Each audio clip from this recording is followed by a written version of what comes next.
Hello everyone. आज हम gastrointestinal physiology का लेक्चर नंबर 17 डिस्कस करेंगे और इसके अंदर आज हम पेंक्रियाज को देखेंगे। पेंक्रियाज जो हैं इसके दो कंपोनेंट्स हैं, एक एंडोक्राइन कंपोनेंट है और एक एक्सोक्राइन कंपोनेंट है। एंडोक्राइन कंपोनेंट के अंदर हमारे पास डिफरेंट हार्मोन्स है जिसमें इंसुलिन है, ग्लूकागॉन है, सोमेटोस्टेटिन है, पैंक्रियाटिक पॉलीपेप्टाइड है। और ये जितने भी हार्मोन्स हैं they are secreted into the systemic circulation. जो एक्सोक्राइन पार्ट ऑफ पैंक्रियाज है उसके अंदर हमारे पास प्रीडोमिनेटली पैंक्रियाटिक जूस क्रिएट होता है जिसके अंदर डिफरेंट एंजाइम्स हैं। और हमारे आज के जो लेक्चर का इंटेंडेड लर्निंग आउटकम है वो यही है कि we should be able to describe the different enzymes that are present in the pancreatic juice, जिसके अंदर प्रोटीएजेज हैं, जिसके अंदर हमारे पास एमाइलेज है, जिसके अंदर हमारे पास लाइपेज है। और प्रोटीएजेज जो हैं उसके अंदर फर्दर आपको डिफरेंट एंजाइम्स की क्लासिफिकेशंस मिलेंगी जिसमें हमारे पास कार्बोक्सी पेप्टाइडेज है, ट्रिप्सिन है, काइमोट्रिप्सिन है, इलास्टेज है, प्रो इलास्टेज है। इसके अलावा पैंक्रियाटिक जूस के अंदर बाइकार्बोनेट आयंस बहुत ज़्यादा सक्रीट होते हैं और इसकी वजह से स्मॉल इंटेस्टाइन के ल्यूमन के अंदर जो जो एनवायरनमेंट है वो अल्कलाइन होती है। एक इसका फ़ायदा ये भी है कि जितनी भी अल्कलाइन एनवायरनमेंट है वो स्टमक की एसिडिक पीएच को न्यूट्रलाइज कर सकती है। तो ये सारी चीज़ें हम आज डिस्कस करेंगे। अब हमारे पास पेंक्रियाज जो हैं they are composed of two functionally separate types of glandular tissue।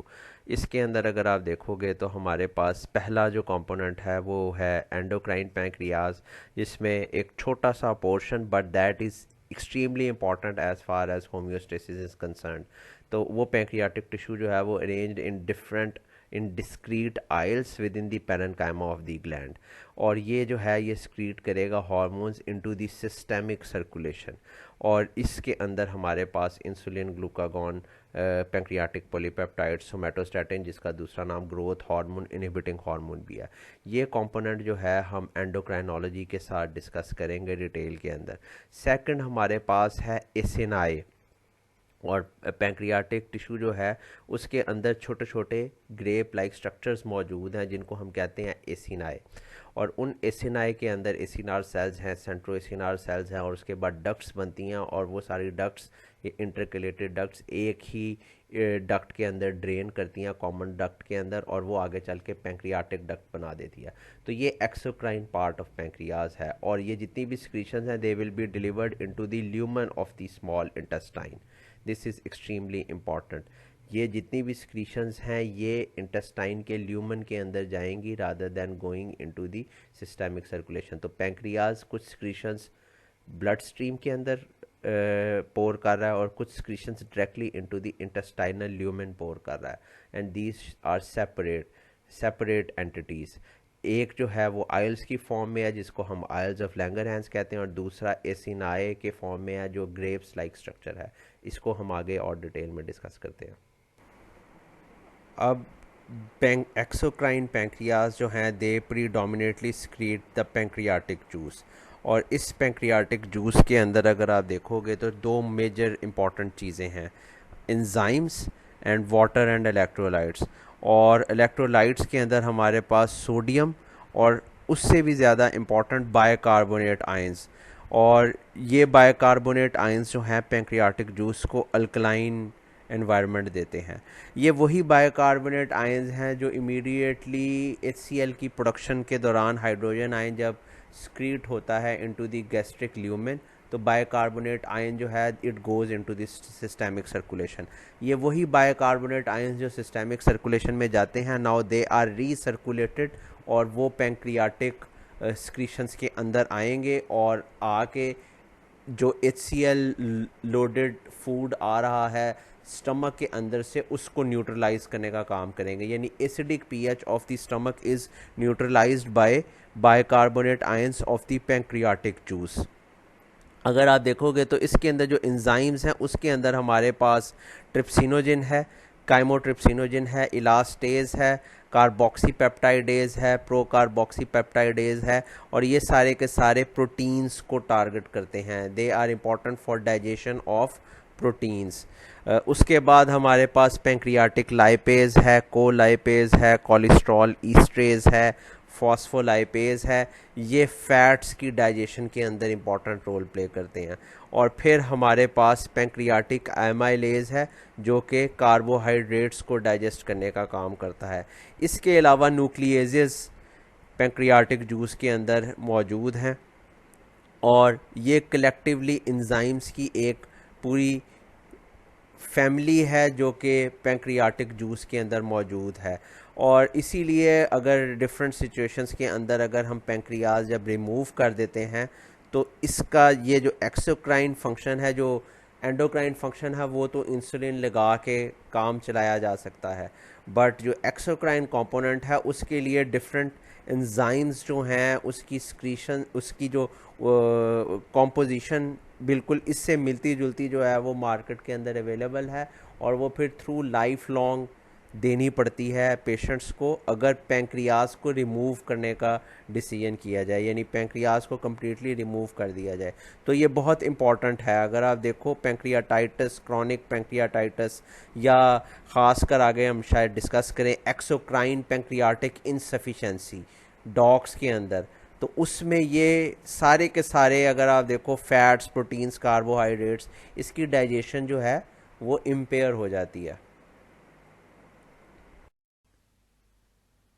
अब अगर हम एक्सोक्राइन पैंक्रियाज के स्ट्रक्चर को देखें तो इसके अंदर आपको ये ग्रेप लाइक स्ट्रक्चर मिलेंगे जिनको हम कहते हैं एसिनाई। और ये जो अंगूर की तरह के, ग्रेप्स के गुच्छों की तरह के स्ट्रक्चर्स हैं, they also like resemble the salivary glands. तो ये जितने भी ग्रेप लाइक स्ट्रक्चर्स हैं इनको हम कहते हैं एसिनाई। इस एसिनाई के अंदर आपको तीन टाइप्स ऑफ सेल्स मिलेंगे। एक है पैंक्रियाटिक एसिनार सेल्स, दूसरे हैं सेंट्रो एसिनार सेल्स, फिर हैं हमारे पास डक्ट सेल्स जो कि डक्ट्स के अंदर मौजूद हैं। और ये डक्ट सेल्स जो हैं उसके बाद डक्ट के ल्यूमन के अंदर चले जाएंगे। जैसे जैसे आप डक्ट के ल्यूमन की तरफ जाओगे अब हमारे पास वहाँ पे एसिनार सेल्स जो हैं लैग करेंगे और इन डक्ट्स को जब जहाँ पे एसिनार सेल्स ख़त्म होना शुरू हो जाएंगे इनको हम कहते हैं इंटरकेलेटेड डक्ट्स। तो अब अगर आप देखो हमारे पास एक्सोक्राइन पैंक्रियाज में, एंडोक्राइन पैंक्रियाज का अगर हम देख लें तो उसके अंदर आपको आइल्स मिलेंगे जिनको हम आइल्स ऑफ लैंगरहैन भी कहते हैं। तो ये तो एंडोक्राइन पैंक्रियाज है। लेकिन अगर आप एक्सोक्राइन पैंक्रियाज के स्ट्रक्चर्स को देखोगे तो उसके अंदर आपको ये ग्रेप लाइक स्ट्रक्चर्स मिलेंगे, अंगूर की तरह के स्ट्रक्चर्स हैं जिसके अंदर तीन टाइप्स ऑफ सेल्स मिलेंगे। सबसे पहले एसिनार सेल्स जो कि एंजाइम्स बनाते हैं, फिर हमारे पास है सेंट्रो एसिनार सेल्स जो कि मोस्ट इम्पॉर्टेंटली सोडियम और बाइकार्बोनेट आयंस जो हैं वो स्क्रीट करेंगे इन डक्ट्स के अंदर, और ये डक्ट्स जो है डिफरेंट एसिनाई से बाद में इकट्ठी होती जाएंगी। उसके बाद हमारे पास डक्ट सेल्स आएंगे। डक्ट्स के अंदर भी कुछ सेल्स मौजूद होंगे, उनको हम डक्टल सेल्स कहते हैं। लेकिन जैसे जैसे आप जाएंगे और आगे डक्ट का ल्यूमेन आएगा जहाँ पे कोई सेल्स नहीं होंगे, एसिनार सेल्स नहीं होंगे, डक्टल सेल्स अगर एग्जिस्ट कर रहे हैं तो वो वहाँ पे ज़्यादा से ज़्यादा स्क्रीटरी और एब्जॉर्प्टिव फंक्शन यानी मॉड्यूलेशन ऑफ पैंक्रियाटिक जूस ही कर सकते हैं। आगे डक्ट ल्यूमन के अंदर एसिनार सेल्स कम्प्लीटली लैक करना शुरू हो जाएंगे, ख़त्म हो जाएंगे, और इनको हम इंटरकलेटेड डक्ट्स कहते हैं। और ये इंटरकलेटेड डक्ट्स जो है वो आगे चल के इंटरलोब्यूलर डक्ट्स के अंदर ड्रेन करती हैं। इसी तरीके से अब ये एक लोब्यूल है, आगे चल के ये एक और लोब्यूल जो है वो भी इसी तरीके से इस इंटरलोब्यूलर डक्ट के अंदर ड्रेन करेगी, और आगे चल के ये पैंक्रियाटिक डक्ट जो है वो जाके ड्रेन करेगी इनटू दी स्मॉल इंटेस्टाइन। एक और चीज़ ध्यान में रखना कि ये पैंक्रियाटिक डक्ट जो है कुछ स्पीशीज़ के अंदर, जिस तरह के कैट्स के अंदर पैंक्रियाटिक डक्ट और बाइल डक्ट इकट्ठी हो जाती है, तो ये बड़ी इंपॉर्टेंट चीज़ है। और इसीलिए कैट्स के अंदर आपको बाइल डक्ट ऑब्स्ट्रक्शन अगर मिले तो उसके अंदर पैंक्रियाटिक फंक्शन भी इम्पेयर हो सकता है। तो ये कुछ एनाटमिकल सिमिलैरिटीज़ और डिससिमिलैरिटीज़ एग्जिस्ट करती हैं, आपने इसको कंसिडर करना है स्पीशीज़ डिफरेंस को। साथ ही साथ हिस्टोलॉजी के अंदर आप इसके स्ट्रक्चर को और बेहतर तौर पर डिफरेंट स्पीशीज़ के अंदर देखने की कोशिश करो क्योंकि ये इंपॉर्टेंट है आगे डिजीज़ के हवाले से। ये अगर आप देखोगे कैट्स के अंदर extra hepatic biliary duct obstruction common है, और वो इसीलिए है कि उसके अंदर पैंक्रियाटिक और बाइल डक्ट जो है उसकी कॉमन ओपनिंग है इनटू दी स्मॉल इंटेस्टाइन।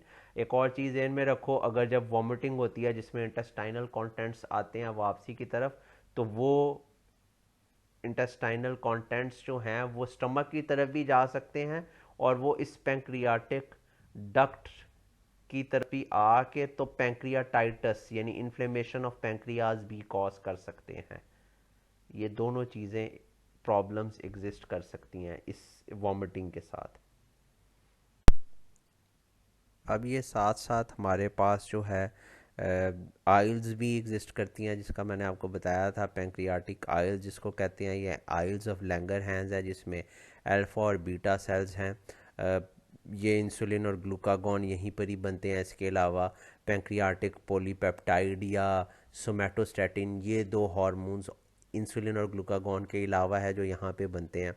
और ये एंडोक्राइन पार्ट है ऑफ पेंक्रियाज, और इसको हम आगे एंडोक्राइनोलॉजी के अंदर डिटेल के अंदर डिस्कस करेंगे। अगर आप देखो तो हमारे पास ये पेंक्रियाज का जो पेंक्रियाटिक ग्लैंड जो है वो शो हो रहा है इसके अंदर। अगर आप देखो तो हमारे पास, और जो मैं कैट्स के हवाले से ख़ास कर मेंशन करना चाह रहा हूँ, जो मैंने पिछली स्लाइड में भी कहा, जो पैंक्रियाटिक डक्ट है और कॉमन बाइल डक्ट है ये तकरीबन इंटेस्टाइन के अंदर एंटर जब हो रही होती हैं तो ये एम्पुला के पास पास बिल्कुल इकट्ठी कैट्स के अंदर अगर आप देखोगे तो common bile duct actually it fuses with the ampulla of the pancreatic duct just before entering the duodenal papilla. तो ये कंट्रास्टिंग चीज़ है डॉग्स से। डॉग्स के अंदर दोनों एक तरह से अलहदा ही लोकेशन, एनाटमिकल लोकेशन इकट्ठी होती है, बट अलहदा एंटर होती हैं पैंक्री स्मॉल इंटेस्टाइन में। बट कैट्स के अंदर जो कॉमन बाइल डक्ट है it actually fuses with the pancreatic duct, और ये दोनों मिल के फ्यूज़ करके तकरीबन मुख्तलिफ टेक्स्ट के अंदर 3 सेंटीमीटर का लिखा हुआ है caudal to pylorus, pyloric opening of the stomach. तो वहाँ पे ये एंटर होती हैं इनटू दी स्मॉल इंटेस्टाइन। तो ये इम्पॉर्टेंट चीज़ है, इसको आपने याद रखना है कि कैट्स के अंदर कॉमन बाइल डक्ट और पैंक्रियाटिक डक्ट एक्चुअली फ्यूज़ हो जाती हैं before entering into the small intestine. एक और चीज़, अगर फॉर एग्जांपल वॉमिटिंग होती है और ये इंटेस्टाइन के जितने भी कंटेंट्स हैं वो जा रहे हैं टुवर्ड्स दी स्टमक, तो देयर इज़ अ टेंडेंसी कि वो इस ओपनिंग से इन डक्ट्स के अंदर भी जा सकें। और इन डक्ट्स के अंदर अगर जाएं तो बाइल डक्ट को अगर मैं साइड पे रखूं, पैंक्रियाटिक डक्ट को डिस्कस करूं, तो ये जाके यहाँ पे इस स्ट्रक्चर के अंदर इन्फ्लेमेशन कॉज कर सकते हैं जिसको हम पैंक्रियाटाइटिस कहते हैं।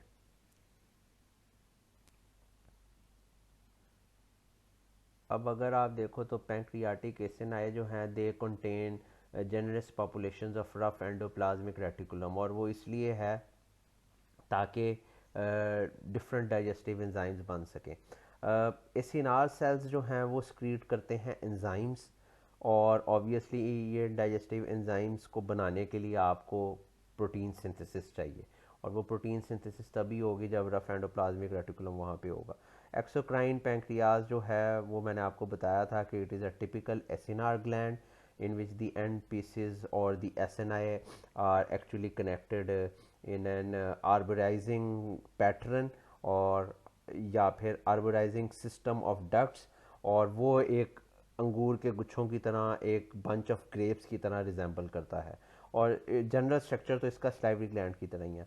अब सेल्स ऑफ एसिनाई जो है it contains rough endoplasmic reticulum, जहाँ पे large amounts of excretory proteins यानी डाइजेस्टिव एंजाइम्स जो हैं वो सिंथेसाइज होती हैं।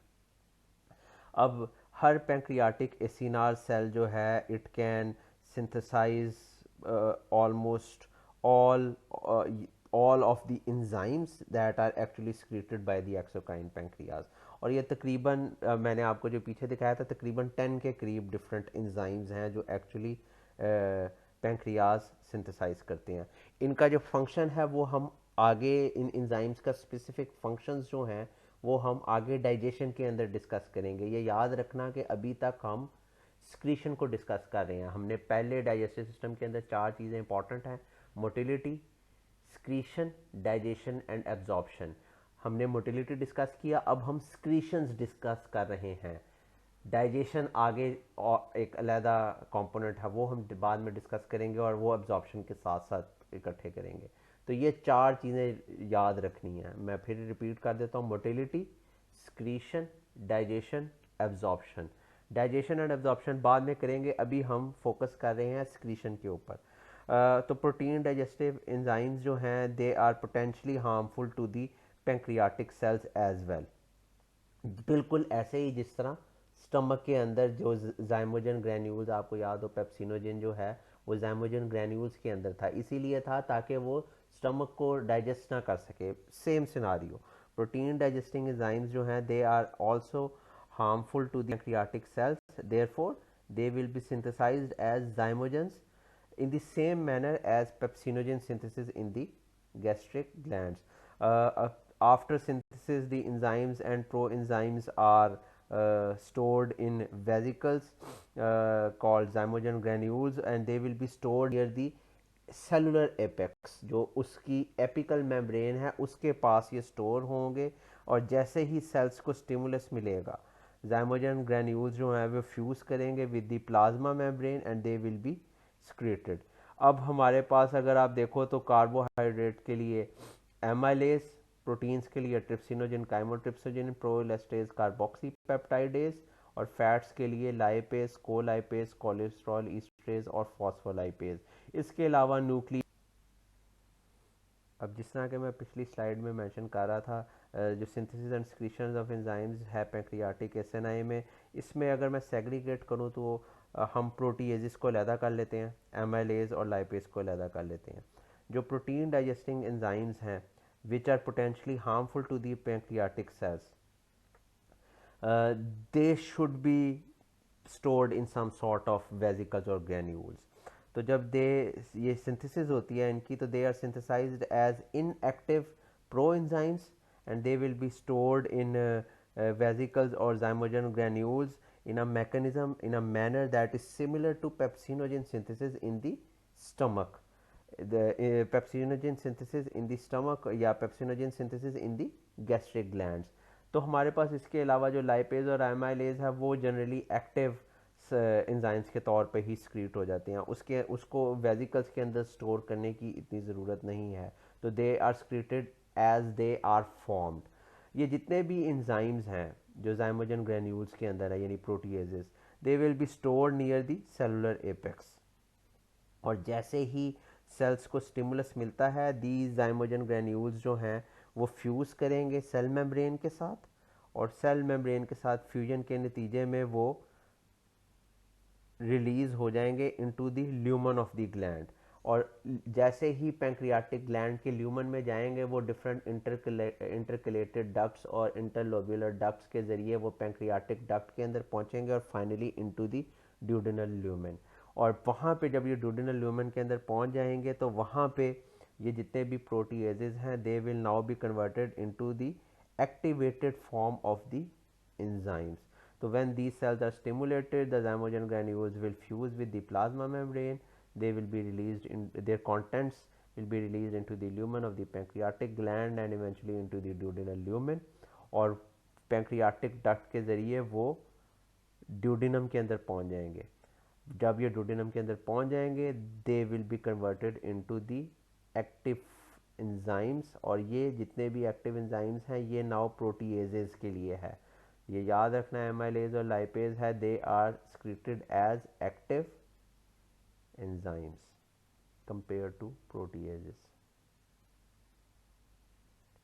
पैंक्रियाटिक डक्ट ऑफ शीप जो है it also empties into the common bile duct rather than duodenal lumen.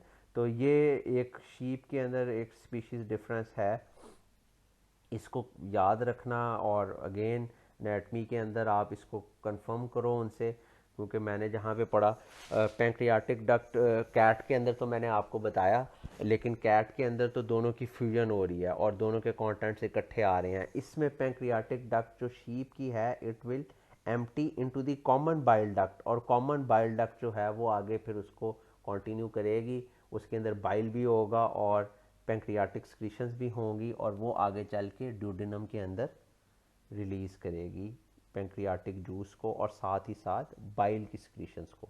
Bile की स्क्रीशन हम नेक्स्ट लेक्चर के अंदर, फ्यूचर लेक्चर्स के अंदर डिस्कस करेंगे।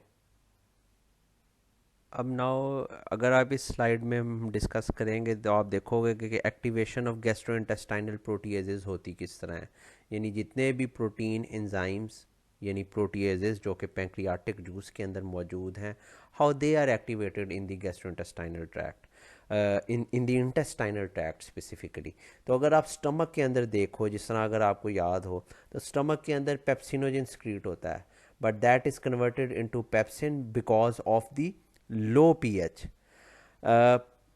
ये पेप्सिनोजन पेप्सिन के अंदर कन्वर्ट होगा under the influence of low pH, but intestine के अंदर आपके पास लो पीएच नहीं है।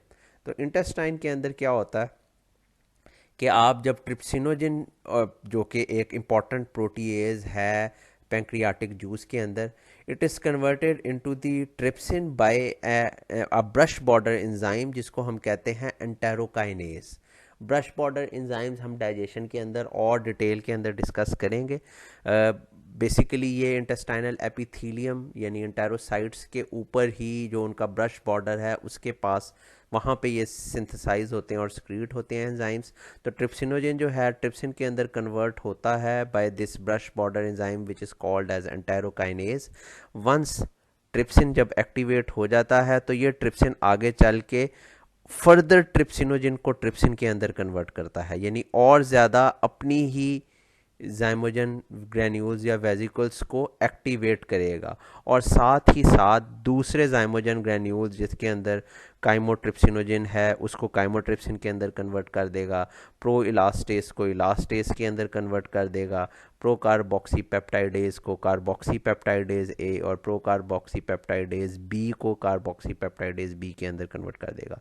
तो इसके अंदर कंपेयर टू स्टमक जिसके अंदर लो पीएच था और सिर्फ पेप्सिनोजन एक इंपॉर्टेंट प्रोटीएज था जो पेप्सिन के अंदर कन्वर्ट हो रहा था, इसके अंदर ट्रिप्सिनोजन जो है वो ट्रिप्सिन के अंदर कन्वर्ट होता है बाय एंटेरोकाइनेज, और ये जब कन्वर्ट हो जाता है तो ये trypsin acts as a stimulus for activation of all the proteases that were secreted into the pancreatic juice, जिसके अंदर हमारे पास trypsinogen, chymotrypsinogen, proelastase, procarboxypeptidase, procarboxypeptidase A और बी दोनों, तो ये एक्टिवेट हो जाएंगे और फिर आगे चल के ये प्रोटीन्स के अंदर डिफरेंट साइट्स के ऊपर प्रोटीन के स्ट्रक्चर के अंदर एक्ट करते हैं और फिर प्रोटीन की डाइजेशन करवाते हैं।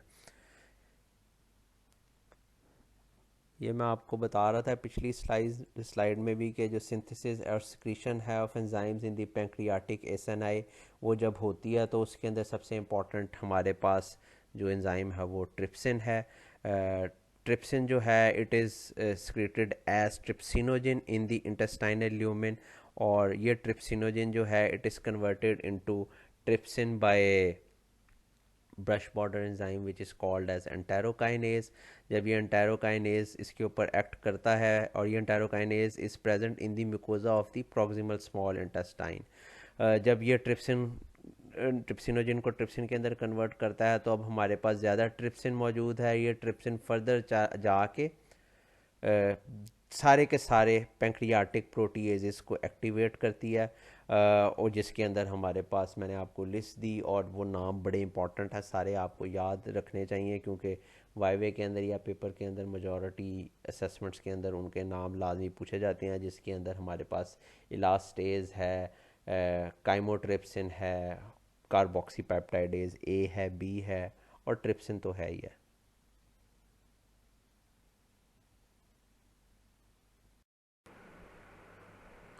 नेक्स्ट हम देखेंगे कि सेंट्रोएसिनार सेल्स जो कि पैंक्रियास के अंदर मौजूद हैं वो किस तरीके से बाइकार्बोनेट आयंस बनाते हैं और इसकी क्या सिग्निफिकेंस है।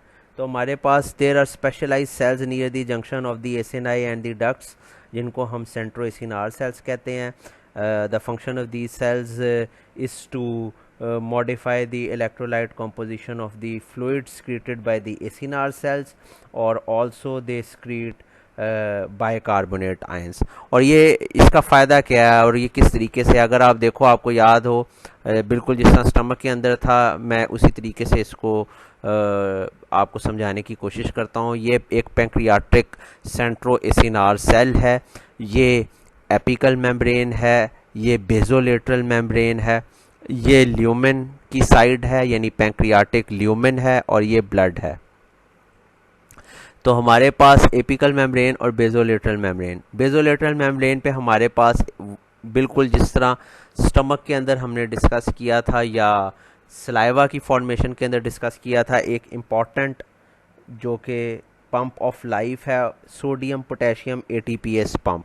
ये एग्जिस्ट करता है जो कि सोडियम की सेल के अंदर मिकदार, उसकी क्वांटिटी, उसकी कंसंट्रेशन को कम कर रहा है और पोटेशियम की कंसंट्रेशन को इंक्रीज़ कर रहा है.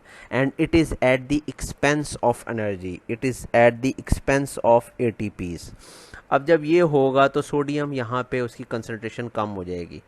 अब इस कम कंसंट्रेशन को रिप्लेस करने के लिए हमें ब्लड से सोडियम यहाँ पे वापस लेके आने की कोई मैकेनिज़्म चाहिए. तो हमारे पास यहाँ पे एक पंप मौजूद है जिसको हम कहते हैं सोडियम हाइड्रोजन पंप.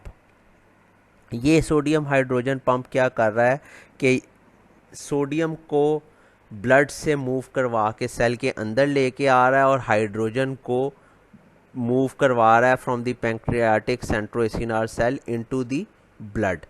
अब जब ये करेगा, जिसको हम सोडियम हाइड्रोजन एक्सचेंजर भी कहते हैं, और NHE, ये आपको लिटरेचर के अंदर ये भी मिलेगा लिखा हुआ. जब ये करेगा तो ये हाइड्रोजन जो है, सोडियम तो चलो वापस आ रहा है और रिसाइकल हो रहा है, बट हाइड्रोजन यहाँ पे किस तरीके से आया. तो अगर आपको याद हो, हमारे पास सेल के अंदर कार्बोनिक एनहाइड्रेट सिस्टम मौजूद है जिसमें कार्बन डाइऑक्साइड और वाटर जो है वो कन्वर्ट होगी H2CO3 में बाय कार्बोनिक एनहाइड्रेस एंजाइम. उसके बाद हमारे पास बाइकार्बोनेट और हाइड्रोजन आयंस बन जाएंगे, और ये हाइड्रोजन आयन जो है वो अवेलेबल होगा इस सोडियम हाइड्रोजन एक्सचेंजर को, और ये हाइड्रोजन आयन जो है मूव कर सकेगा सेल के अंदर से टुवर्ड्स दी ब्लड, और साथ ही साथ फिर सोडियम उसके एक्सपेंस पे सेल के अंदर आ सकेगा.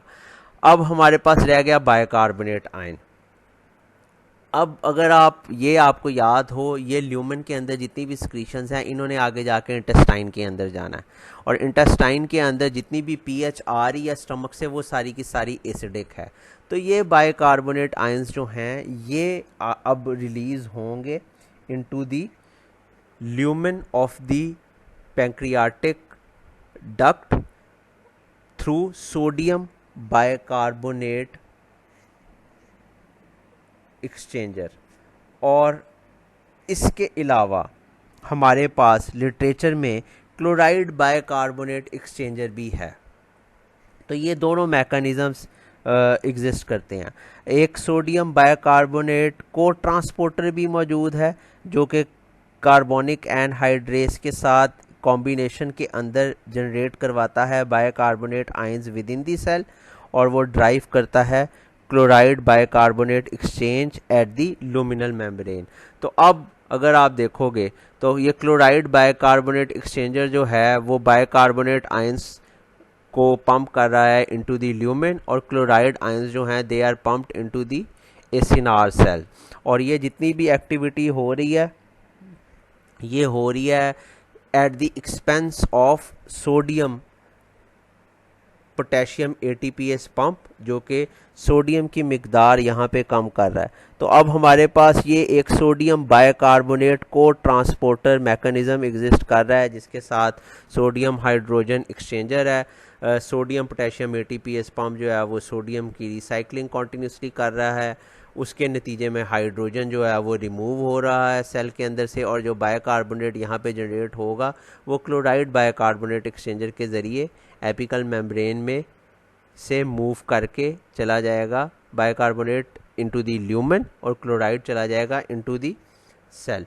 अब इसके साथ साथ सोडियम जो है वो उसकी पैरासेलुलर मूवमेंट होगी, और जब सोडियम पैरासेलुलर मूवमेंट होगी तो वाटर ऑटोमेटिकली इसको फॉलो करेगा। सोडियम जाएगा पैरासेलुलर पाथवे से to maintain the electrical neutrality. ये भी याद रखना कि अब ये इंपॉर्टेंट चीज़ है, अगर आपको याद हो स्टमक के अंदर हमने डिस्कस किया था कि हम एक alkaline tide after a meal generate होती है। अल्कलाइन टाइड क्या आती है कि ब्लड की पीएच जो है वो अल्कलाइन हो जाती है। तो उस अल्कलाइन टाइड को न्यूट्रलाइज करने के लिए और उस अल्कलिनिटी इन द ब्लड से जान छुड़ाने के लिए जो एक मैकेनिज़्म है जो पैंक्रियास के पास है, उसमें आपके पास नेट पैंक्रियाटिक फ्लूइड के अंदर बाइकार्बोनेट रिच अल्कलाइन फ्लूइड जाएगा that will neutralise the acidic ingesta that is arriving in the duodenum from the stomach. और इसके साथ साथ हाइड्रोजन आयंस जो हैं they are also transported into the blood. और अब आपके पास जो अल्कलाइन टाइड जो है वो ऑटोमेटिकली हाइड्रोजन आयन ब्लड के अंदर जा रहे हैं वो न्यूट्रलाइज होना शुरू हो जाएगी, और बाइकार्बोनेट आयंस जो यहाँ से इधर जा रहे हैं वो आगे चल के उस एसिडिक पीएच को न्यूट्रलाइज करने का काम कर सकते हैं। तो ये एक ब्रीफ ओवरव्यू है जिसमें हमारे पास सिक्रीशन ऑफ बाइकार्बोनेट आयन होती है इन दी पैंक्रियाटिक सेंट्रोएसिनार सेल, जिसके अंदर हमारे पास सोडियम बाइकार्बोनेट को ट्रांसपोर्ट होती है which is through sodium potassium ATPase pump, sodium hydrogen exchanger और chloride bicarbonate exchanger. Sodium continuously recycle करता रहता है, उसके एक्सपेंस पे हाइड्रोजन सेल से मूव करके टुवर्ड्स दी ब्लड चला जाता है, और इसी के एक्सपेंस पे बाइकार्बोनेट जो है वो क्लोराइड बाइकार्बोनेट एक्सचेंजर की मदद से टुवर्ड्स दी ल्यूमेन बाइकार्बोनेट स्क्रीट हो जाता है। सोडियम फिर उसको फॉलो करता है थ्रू ए पैरासेलुलर पाथवे। तो this is a brief mechanism, this is a brief overview. और अगर आप ट्रांसपोर्ट प्रोटीन्स देखोगे तो इसके अंदर हमारे पास सोडियम पोटेशियम ATPase पंप है, NHE है जिसको हम सोडियम हाइड्रोजन एक्सचेंजर कह रहे हैं, फिर हमारे पास क्लोराइड बाइकार्बोनेट एक्सचेंजर मौजूद है। ये थ्योरेटिकल पार्ट है पिछली स्लाइड का जिसमें हमारे पास मैंने आपको एक्सप्लेन किया था सोडियम पोटेशियम ATPase पंप है which provides energy and the sodium gradient for sodium hydrogen exchanger on the basolateral membrane. There is continuous production of bicarbonate and hydrogen inside the cell. Hydrogen जो है वो cell से जब remove होगा तो bicarbonate accumulate करना शुरू कर देगा सेल के अंदर। जब बाइकार्बोनेट अकोमुलेट करता जाएगा सेल के अंदर तो अब आपके पास इंक्रीज बाइकार्बोनेट होगा, वो बाइकार्बोनेट एग्जिट करेगा through this chloride bicarbonate exchanger which is present on the apical membrane, और इसके नतीजे में there will be net transfer of a negative charge which is bicarbonate to the lumen, जो कि पुल करेगी सोडियम को across the epithelium ब्लड से pancreatic lumen की तरफ, पैंक्रियाटिक डक्ट के ल्यूमेन की तरफ, और ये होगी थ्रू दी पैरासेलुलर पाथवे। इसकी वजह से इलेक्ट्रिकल न्यूट्रलिटी मेंटेन होगी, नतीजतन हमारे पास सिक्रीशन ऑफ सोडियम बाइकार्बोनेट होगी इनटू दी पैंक्रियाटिक डक्ट, और जब ये secretion into the pancreatic duct होगी तो इसके नतीजे में बेस जो है वो ड्यूडेनम के अंदर पहुंचेगी। इसीलिए इंटेस्टाइनल पीएच जो है बेटे अल्कलाइन होती है, और वो अल्कलाइन होगी तो फिर ही उसके पास एबिलिटी होगी कि स्टमक के अंदर से आ रही है जो एसिडिक पीएच उसको न्यूट्रलाइज कर सके। एक चीज़ याद रखना, स्टमक के अंदर mucosa which is having some bicarbonate ions in it वो प्रोटेक्ट कर रहा है स्टमक को, और उसके अंदर आपको मैंने बताया था टर्नओवर रेट भी ज़्यादा है। लेकिन जैसे ही वो एसिडिक पीएच और पेप्सिन जो उसके अंदर मौजूद है जो कि एक्टिवेटेड है वो स्मॉल इंटेस्टाइन में एंटर होगा तो वो इस इंटेस्टाइन को ज़्यादा तेज़ी के साथ डिस्ट्रॉय कर सकता है, इसको डाइजेस्ट कर सकता है। वो एसिडिक पीएच और पेप्सिन जो है वो डैमेज कर सकती है। तो इसलिए और स्मॉल इंटेस्टाइन के पास ऐसा कोई मैकेनिज़्म मौजूद नहीं है कि वो अपने आप को स्टमक की एसिडिक पीएच से और पेप्सिन से बचा सके। तो उसका तरीक़ाकार यही है कि उस एसिडिक पेप्सिन डैमेज से बचने के लिए बेस मौजूद हो, अल्कलाइन एनवायरनमेंट मौजूद हो, और वो अल्कलाइन एनवायरनमेंट पैंक्रियाज ही प्रोवाइड करते हैं। तो डाइजेशन ऑफ डिफरेंट सब्सटेंसेस वो तो इम्पॉर्टेंट है ही है, but this is extremely important. हम लोग इसको ज़्यादा स्टूडेंट्स एम्फेसिस नहीं देते।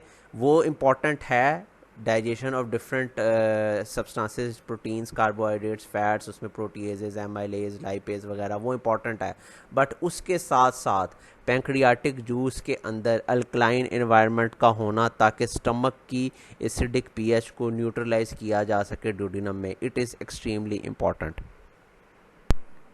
तो इसको कंक्लूड करते हैं। अब हम आगे जो पैंक्रियाटिक सिक्रीशंस की रेगुलेशन है, जिससे हमने गैस्ट्रिक सिक्रीशन के लिए पढ़ा था, उस तरीके से जो पैंक्रियाटिक सिक्रीशन की रेगुलेशन है वो हम नेक्स्ट लेक्चर में कल डिस्कस कर लेंगे। कोई क्वेश्चन है तो वो आप मुझसे अगेन अभी भी पूछ सकते हो during this lecture. Microphone on करना चाहते हो उससे कर लो। अगर आप कंफर्टेबल नहीं हो उससे, तो आप गूगल क्लासरूम के कमेंट के अंदर भी पोस्ट कर सकते हो, मैं इंस्टेंटली रिप्लाई कर सकता हूँ आपको। और साथ ही साथ उसके बाद भी अगर आपको ज़रूरत पड़े तो आप थ्रू व्हाट्सएप या जीमेल आप मुझे, अगर आप प्राइवेटली करना चाहते हो वो भी कर लो, लेकिन बेहतर है कि अगर आप गूगल क्लासरूम को यूज़ करोगे, उससे ये होगा कि बाकी भी क्वेश्चंस के आंसर्स को वो इजीली व्यू कर सकेंगे और वो उनकी अंडरस्टैंडिंग भी इंक्रीज़ होगी। तो ये आपकी पर्सनल चॉइस है। कोई क्वेश्चन हो तो प्लीज़ आस्क।